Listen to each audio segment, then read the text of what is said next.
Bueno, zelan ospatzen da, mundu mailako meteorologi egune, metik, Urdaibai birzenterretik buzandu, horrelako kinu bat eitxie zientzia honeri, ezta?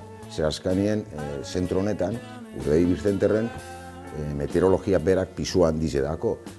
Gaztizen ikerketan, azkanien, faktore meteorologikoak oso garrantzitsutiez, Urdaibai birzenterren normal eitxe horrelako itxaldi bat, lainoekiko lilura, dakon izena, jentiri hurbiltzeko lainoen mundu eta meteorologiari gehizenez be horrelako kinu bat itxeko.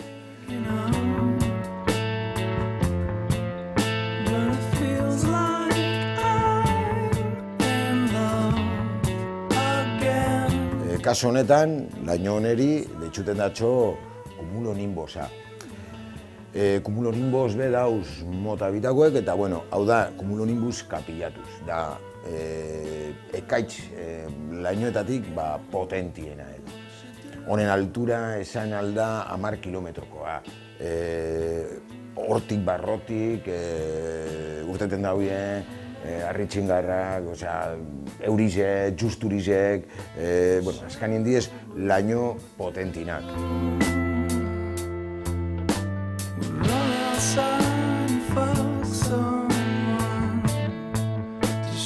Laino honen izena da Stratocumulus stratiformis.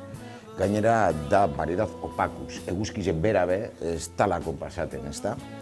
Horrelako lainoek, hemen, lehen esan dotelez, nahiko arruntak esaten diez, eta jente askok ikusikeran zelako laino baltsak eta dizen, pentsaten daue euritxuk eta esango dizela, eta eurizebe zoko ala, eta normalien estratokumuloak ez da botaten eurik.